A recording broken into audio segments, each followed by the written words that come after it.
আসসালামু আলাইকুম গাইস, সবাই কেমন আছো? আশা করি আলহামদুলিল্লাহ সবাই অনেক অনেক ভালো আছো।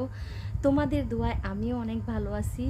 তো আজকে আবার চলে আসলাম নতুন একটা ব্লগ নিয়ে।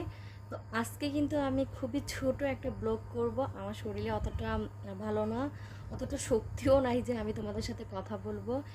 তো গাইস, আজকে এক সপ্তাহ ধরে আমি ডায়েট কন্ট্রোল করতেছি, মানে ডায়েট করতেছি।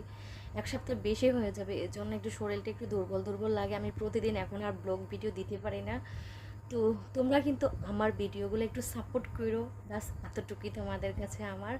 তো আজকে তোমাদেরকে যেটা নিয়ে ভিডিও করব, যে বিষয়টা নিয়ে, তোমরা সত্যি আমার অনেক কষ্ট লাগে। ব্যাস আল্লাহ পাক রাব্বুল আলামিন আমাকে এখনও সন্তান দেয় না, আমি সন্তানের কষ্টটা বুঝি।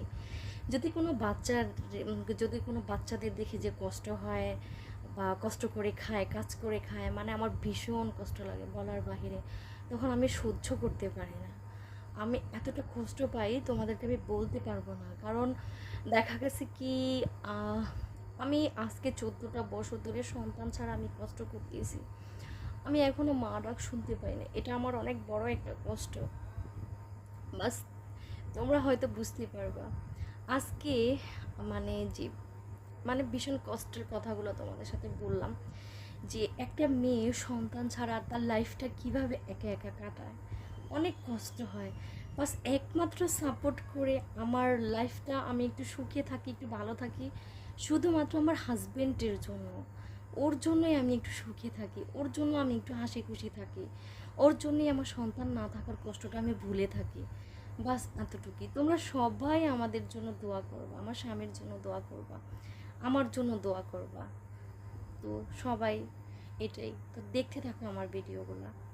গাইস, যখন আমি দেখলাম যে এই ছেলেটা আমাদের বাড়ির পাশে জঙ্গলের মধ্যে এই বোতলগুলো টোকাইতেছিল, ওকে দেখে আমার এত কষ্ট লাগছিল বলার বাহিরে।